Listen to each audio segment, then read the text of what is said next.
The Florida Panthers add to their defense core depth in the organization. That we discuss a proposed trade involving one of the Panthers to clear space for one of the players on LTIR to come back to the roster. And we will be previewing tonight's game between the Florida Panthers and the Vegas Golden Knights, all on today's edition of the Locked On Florida Panthers podcast. Your Locked On Panthers, your daily podcast on the Florida Panthers. Part of the Locked On Podcast Network. Your team every day.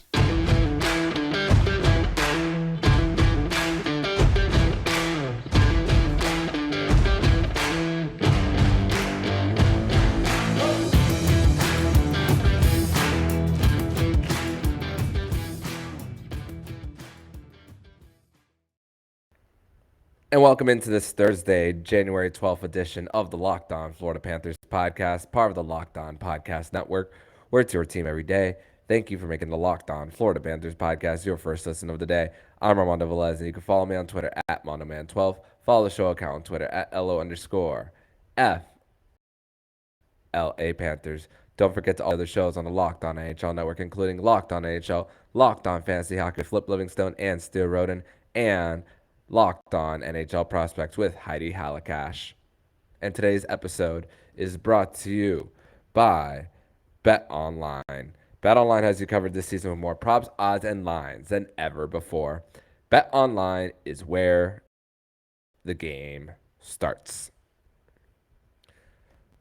So, Cats fans, a little bit of apologies for this episode getting out a little later than expected. If you are watching this on YouTube, you can see that I have a new background, which means I have a new office. So spent this morning really moving everything. And of course, outside of covering the Panthers, I have to be an adult. So rearranging everything and now setting place into a new office. But in actuality, it's actually my old office from when I started the podcast.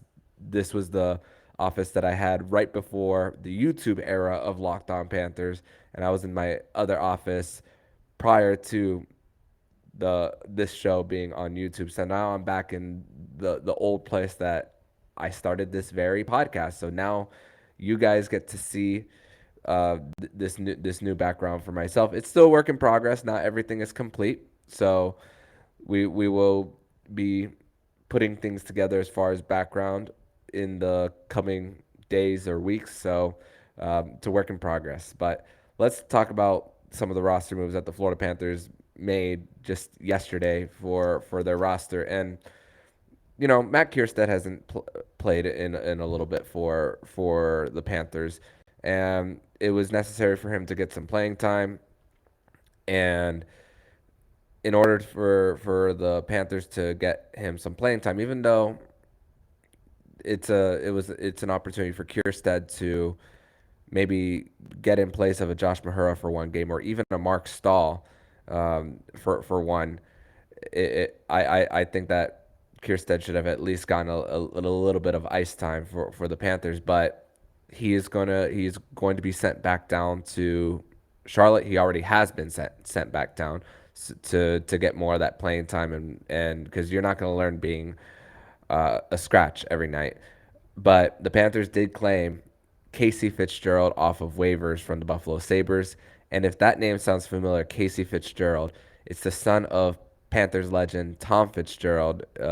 If you were around in the mid to late 90s, Tom Fitzgerald drafted by the Panthers in the expansion draft and scored a very iconic goal for the Panthers against the Pittsburgh Penguins in the Eastern Conference Final, the deciding goal that punched their ticket to the Stanley Cup Final in 1996. And Tom Fitzgerald is now the general manager of the New Jersey Devils ever since 2020, which Panthers connection, and now Andrew Burnett is there.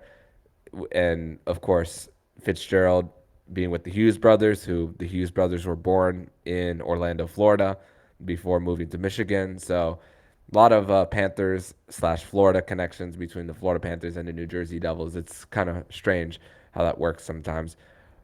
But it's a right-handed shot defenseman for the Florida Panthers. Casey Fitzgerald spent 4 seasons at Boston College. He was even the captain there for 2 seasons there. He did not cross paths with Spencer Knight. He left Boston College just as Spencer Knight was entering BC. So we didn't have a chance to get Spencer Knight and to see his thoughts on the Panthers claiming Casey Fitzgerald, and also he's on injured reserve. So players on injured reserve don't have obligations to talk to the media. That's why we haven't heard from Patrick Hornquist lately. That's why we haven't heard from uh, Anthony Duclair neither for those players. So that's they're not obligated to talk to the media as well. So uh, Casey Fitzgerald struggled with his time in Buffalo, up and down between Rochester and Buffalo last season. So still a year left on his contract, and the Panthers do have his RFA rights as well. So last year in the season that the excuse me 2 seasons ago that the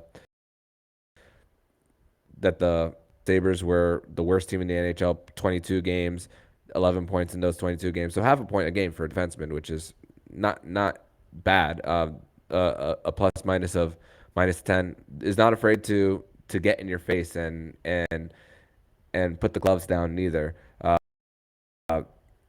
34 penalty minutes in those 22 games and 36 penalty minutes in 36 level last year, a -19 in 2021, 2022. Played some playoff games as well with Rochester.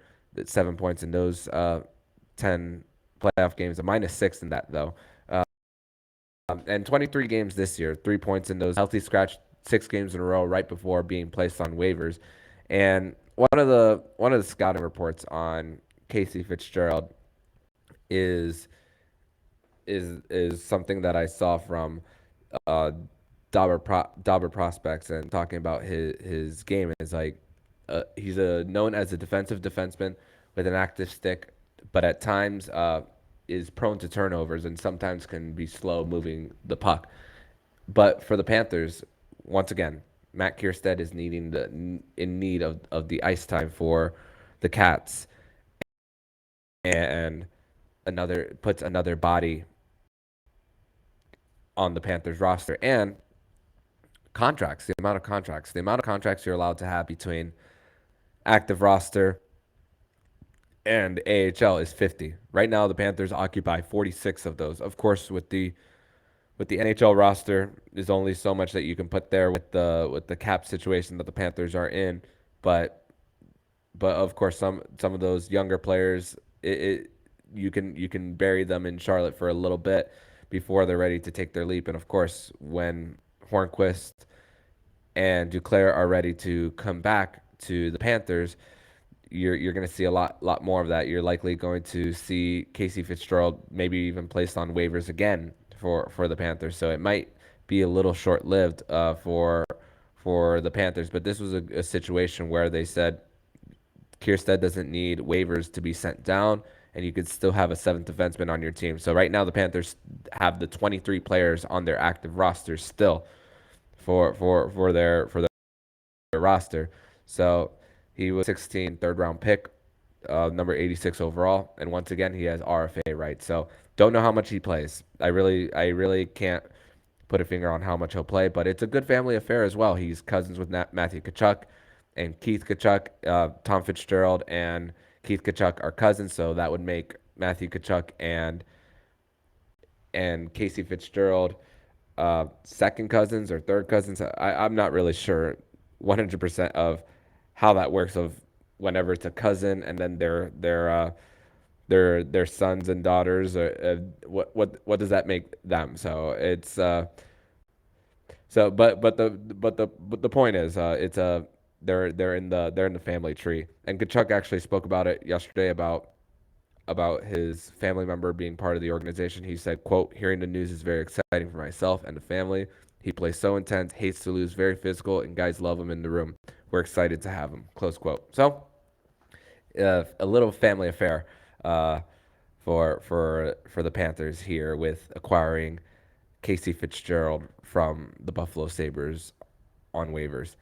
In segment number two, we are going to be discussing a possible trade proposal that appeared on the Twitter timeline just a few days ago involving a cap clearing move that would bring Patrick Hornquist and Anthony Duclair back to the lineup. We've spoken about all some of this previously, but now we're going to dig deeper into an actual trade proposal that we saw and whether or not we would see the Panthers pull the trigger. We're going to discuss that next here on the Locked On Florida Panthers podcast. But first, we're going to tell you all about Bet Online. And betonline.net is your number one source for sports betting info, stats, news, and analysis. Get all the latest odds for every professional and amateur league out there, from pro football, college bowl season, basketball, and hockey. We've got it all at BetOnline. If you love sports podcasts, you can find those at BetOnline as well. We're always the fastest and easiest way to get your sports betting info. Head to the website today, use your mobile device to learn more. BetOnline is where the game starts. Back on this second segment here on this Thursday, January 12th edition of the Locked On Florida Panthers podcast. And there was an article from the hockey writers just the other day. Let me get the name of the person so I can credit them. It is by Shane Saney of the hockey writers, a colleague of Joey Ganzi, a friend of mine, as well from the hockey as well, and about a trade proposal involving the Florida Panthers.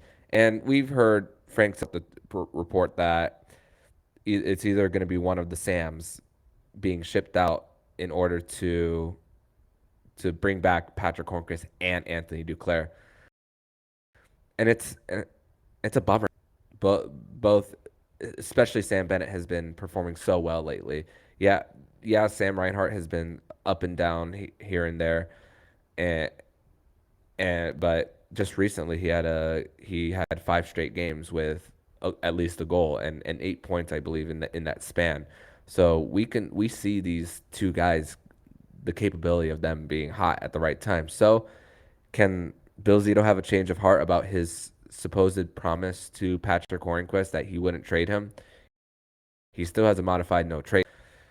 It's a personally something that I prefer to see from the Panthers versus one of the Sams getting traded. But this is the article from Shane Saney. It speaks about how when it comes to Jeff Carter and being their third line center, that he's better suited as the wing, and how Sam Bennett brings that physicality factor for that he could bring for the Penguins. And as far as forwards, one of the best hard-hitting forwards on the Panthers is Sam Bennett, and of course not afraid to go into the dirty areas and out in front.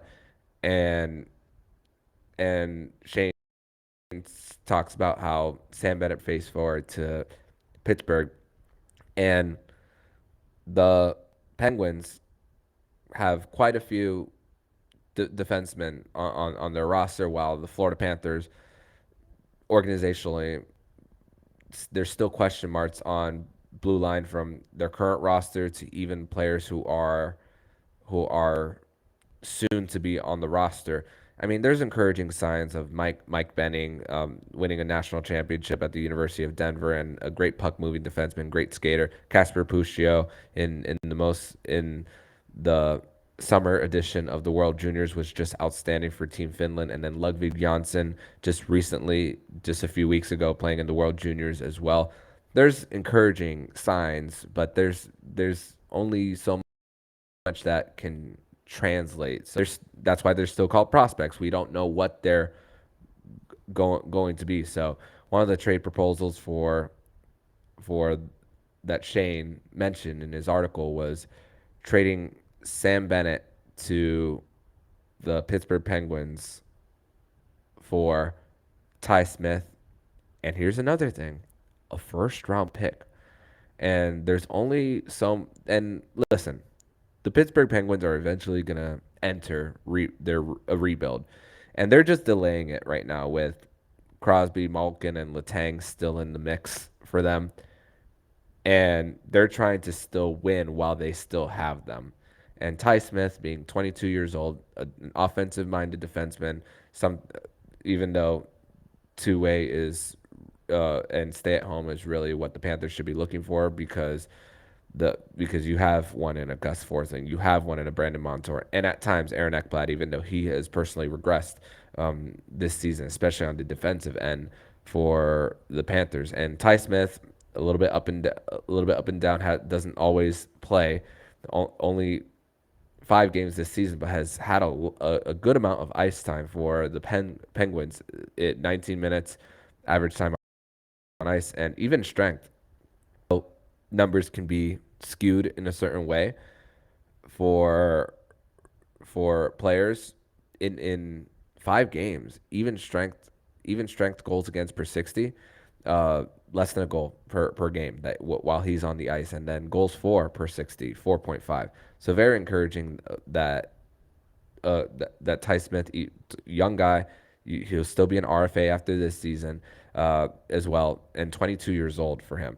Another one that Shane spoke about was Terry Bluger, which I would be less likely to try to trade for because he'll be a UFA, older guy, 28 years old, has an average time on ice by about 7 minutes as well, and has a higher goals against per 60 minutes. But Bluger does play on the PK. Of course, if you're a defenseman, that's basically if you want to be taken seriously as one, you have to play some PK minutes as well. And time in Pittsburgh could be short lived for Ty Smith, as he was just traded there this summer for John Marino. Uh, John Marino in exchange for Ty Smith there, but it's more than just that first round pick back. And I don't. Here's the thing. Elliot Friedman, who Elliot Friedman has also spoken about whether the Seattle Kraken are kicking the tires on a possible trade for Sam Reinhart for the Panthers, as a guy who can add to their center depth. And yes, Sam Reinhart's best days in Buffalo were when he played center when Jack Eichel was hurt, and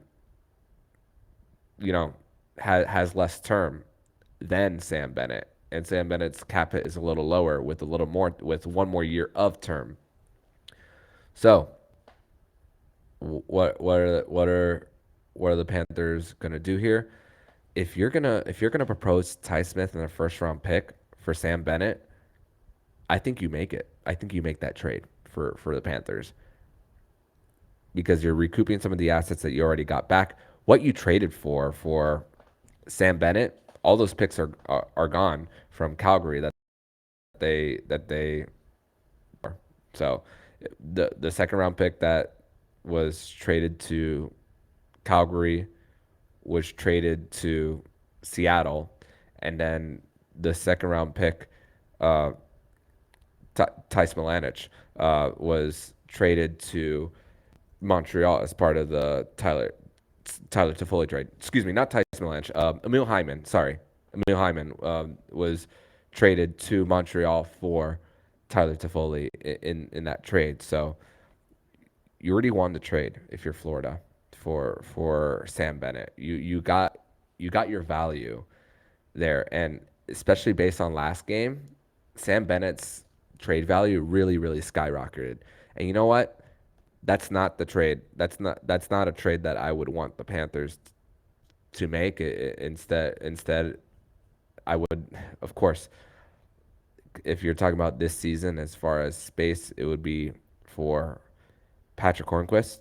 But of course, I feel like you would have to pay more for someone to take Hornquist's contract. But if you trade Sam Bennett, you could possibly Sam Reinhart back at center. And depending on how Anton Lundell also develops at wing as well. I know right now he's playing at Barkov. Don't know if that's a long-term solution. That could be a situation where that could help get Anton Lundell going, and then he'll be ready to go back to center and maybe even possibly take the 2C, like we've been speaking about for a few years now, about him being the future 2C of this team. I mean, sometimes you need a little jolt in your game when you play a certain amount of games or with a certain line mate as well. I mean, Grigori Denisenko had spent a few games in Florida and then was on a little bit of a tear when he went back down to Charlotte too. So just takes a little bit of rearranging and just trying something out to in order to get a player going. And if Lundell is not a center long term, which I think he will be, you still have that solution in Sam Reinhart being there. Sam Bennett, his days have been better at center. He was playing as a winger in Calgary and not used properly there. So it Reinhardt is more versatile than Bennett. So trading Sam Bennett would and what you Ty Smith, a former first round pick and a first round pick along with that. I think it's very possible that that Bill Zito could very well make that trade. And there's another thing. Right now, if I were to tell you likelihood of trading for Jacob Chikrin, I'd say it's very low. Making this trade and getting at least a first round pick out of it and getting a defenseman with a pretty decent cap hit with at least hoping that the cap goes up and not a huge contract commitment to anyone else on the team except for Sergei Bobrovsky, because I think Barkov's worth his cap hit. I think Kachuk is worth his cap hit.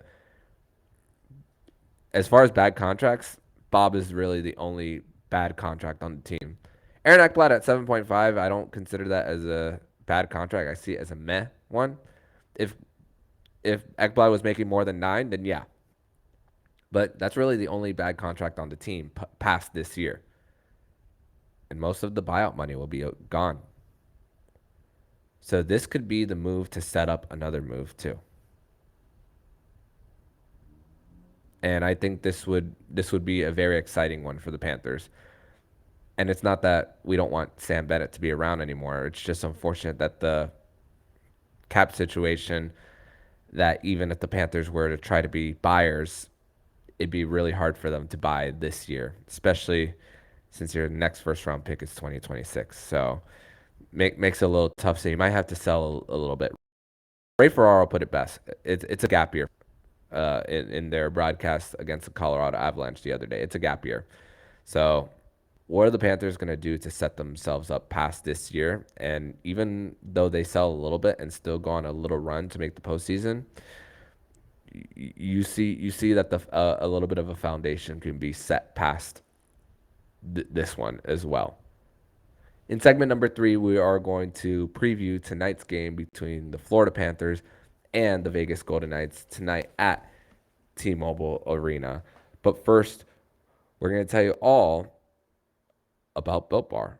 And are you looking for a delicious treat but don't want all the fat and calories? Then you gotta try Built Bar. We got through the holidays, and I know my goal is to eat a little healthier this year. If you're like me, where you want to eat healthier but don't want to compromise taste, then man, I've got the thing for you. You got to try Built. Built healthy is actually tasty. Seriously, they're so delicious you won't think they're good for you. Perfect for your New Year's resolution. What makes Built Bar so good? For starters, they're covering 100% real chocolate. That's right, real chocolate. And they come in unbelievably flavors like churro, peanut butter brownie, coconut almond. I'm not sure how Built does it, but these bars taste like a candy bar while maintaining amazing macros. And what's even better is that they're healthy. Only 130 calories and 4 grams of sugar with a whopping 17 grams of protein. Now you don't need to wait around to get a box. For years, we've been talking about ordering Built Bars at Built.com. Now you can get them at your local Walmart or Sam's Club. That's right. Head to your nearest Walmart today, walk into the pharmacy section, grab yourself a box of Built Bars, and you can pick up a bar box of cookies and cream, double chocolate, or coconut puffs. Or if you're close to a Sam's Club, grab a 13-bar box with our hit flavors, brownie batter and churro. You can thank me later. Third and final segment here on this Thursday, January 12th edition of the Locked On Florida Panthers podcast. And this is the end of the road trip for the Panthers. And we spoke about it at the beginning, even right before they faced off against the Detroit Red Wings, how important it is to at least get 6 out of 8 points. You know what? At this point, with coming out with a little bit of a scary win against the Colorado Avalanche and Sergei Bobrovsky putting up a hell of a performance against the Detroit Red Wings last Friday, man, you have everything right in front of you to get those 2 points and possibly a season changing win. Tonight, yes, I said it. Tonight is could be a season changing win. And Matthew Tkachuk spoke about it yesterday. And actually, let's hear his thoughts on what he said about tonight's matchup between the Florida Panthers and the Vegas Golden Knights. And I think the fact that we really need these points more than lots of teams, it means that this last game, we can make it a great trip, but it's also important for us to get that win. So we're focused right now. We're, on an off day like today or a practice day, I mean, some guys skated, some guys got what they needed off the ice. It's a very dialed-in group in the sense of guys knowing what they need to perform at their best. So thought today was a great day, and hopefully we can translate it most of that game into Vegas for him. There you go. You hear it from Matthew Tkachuk that right then and there. And let's just talk about tonight's matchup as well. Vegas is one of the weirdest teams to figure out. 12-10-0 at home, 15-3-2 on the road, and all that, and they're still tied for first in the Pacific with 3 games in hand on the LA Kings and a crap ton of cap problems still. Having to trade Max Pacioretty to clear cap space. Trading Marc-Andre Fleury just last season to keep Robin Lehner. And Robin Lehner hasn't played this season, won't play at all this season.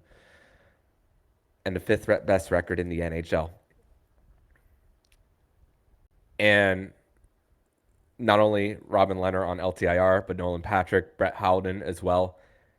But the beneficial thing for the Vegas Golden Knights is Mark Stone is healthy. Mark Stone has had trouble staying on the ice. Most of it in Vegas now. Jack Eichel is also healthy as well. The Vegas Golden Knights. It's weird how at home how their goal differential. This is what their goal differential is at home, right? And then you see the standings said it's a +20. All that +20 is on the road. You would think that it would be visiting teams who visit Vegas for one night, party so much the night before, and then they come in the very next and come out with a win. Excuse me, a loss. But it looks like the other way around. It's the home team that's having a hard time. Maybe they're partying a little too much, and they're having a hard time concentrating on hockey. Who knows? I don't know. I don't cover the Vegas Golden Knights, so not my problem. But and the thing is, they're scoring decently on the power play and penalty kill at home. It's really the 5-on-5 scoring that's really where the Panthers really need to make their money tonight. You got to beat them at even strength as well. We spoke about the financial mess, but also 2 out of 3 top scorers are former Panthers. Of course, both Jonathan Marchessault was claimed out the expansion draft. Riley Smith was part of another trade that got him to Vegas. Thank you, Dale Talon, for that. And then that resulted in them going to the Stanley Cup final in year 1, and they were still able to keep both of them around still. And it's still kind of biting the Florida Panthers in the butt still now. And the Florida Panthers have been to T-Mobile Arena 4 times in this all-time series against the Vegas Golden Knights, and I've won 0 games. What a perfect opportunity for this Florida Panthers team who came off, I would say, a pretty emotional win against the Colorado Avalanche, despite their injury issues. It will be great to come out with a win tonight and beating them at even strength, which statistically is shown is what the Golden Knights have fared poorly at home this season. And it's not even to mention Chandler Stevenson, who's blossomed ever since he's gone to the Vegas Golden Knights, averaging almost a point per game, leads the team with 40 points. And that's all with their number one defenseman, Alex Pietrangelo, at a -2 as his plus minus for the season. I know that's not the end all be all stat, but former Stanley Cup champion, also Chandler Stevenson's a Stanley Cup champion with his time in Washington. So Pietrangelo, former Stanley Cup champion and captain, signs that big deal with the Vegas Golden Knights. They're also keeping veteran defenseman, another Stanley Cup champion, Alec Martinez. Now his role has been a little reduced as he's gotten a little older as well. And I mean, Alex Pietrangelo signing that long deal in Vegas is kind of what I fear if the Panthers sign Aaron Ekblad to a long deal after his contract expires too. But here's been another difference. It's been coaching. Of course, now with Pete DeBoer no longer in Vegas, now going on to Dallas. And then, of course, the big carousel of coaches, Jim Montgomery, was an assistant in St. Louis, going to Boston before he had a time in Dallas. Like I said, it's the same revolving door of the same guys. Maurice is one of them for the Panthers. Him, Bruce Cassidy, just putting a different element to this team, a different system in place, and the players are buying into it. And you know what? When you're succeeding as you are on the road, let me look at the record again. I had it written down. 3-2 on the road. This tells me that when you're succeeding this much on the road, that eventually the home wins will come. If it was the other way around, where you're winning at home but you're playing pretty poorly on the road, that you can somehow turn your season around. So I think that even though Vegas is still in first place, still a very good chance of having the best record in the NHL. I mean, the Dallas Stars are up there as well as challenging for the top spot in the Western Conference. And again, 3 games in hand against on the Los Angeles Kings in the Pacific. But also one other player, Logan Thompson, who's in the race for the Calder Trophy as well. I haven't looked up betting odds for Calder Trophy, but it's Logan Thompson, Matty Beniers, Pyotr Kochetkov. Those are the 3 names I think about when it comes to Calder Trophy consideration. And just 2 shutouts for Logan Thompson, a .913 save percentage for him as well. Robin Lehner was going into this season as the number 1 guy for the Vegas Golden Knights once again, and still having a hard time with injuries. Played hurt last season, and Pete DeBoer didn't really specify what the injury was and shut down rumors about needing off-season surgery. And just relationships got a little broken there between Pete DeBoer and the rest of his team, but it's been a big difference between Bruce Cassidy being there. Of course, we know about his experience in Boston, going to a Stanley Cup final just recently as 2019, and now with expectations of all the buying that Vegas did with multiple first round picks, being so up against the cap, which 14 million of that money is on LTIR. I mean, yeah, they included Shea Weber's money as well from Montreal, which he's never going to play hockey again. Shea Weber's last game was that game 5 of the Stanley Cup final, but never going to come back and play likely. And having all that stored in your LTIR space as well, they're right there. And even next year, when you look at their cap friendly, they have a lot more maneuvering to do as well in order to just be cap compliant. Unless the cap goes up significantly, they have room to work with as well. But they're still finding a way to win games, and it's mostly come on the road. So how fitting would it be to give them another loss at home a place where they've struggled, and the Panthers, they know how important a dub would be tonight. It's going to be another late one, and Nick Fairbanks and I will hopefully be getting together for a Fairbanks Friday edition of the show, where we hope that it's a 6 out of 10 points for the Florida Panthers. Right before, just a quick one game homestand for the Panthers as they welcome the Vancouver Canucks, and then it's right back on the road for the Panthers as they will be facing some Atlantic Division rivals. But in the meantime, if you like what you're hearing, please subscribe to the podcast to be notified every single time the Locked On Florida Panthers podcast jumps into your podcast feed.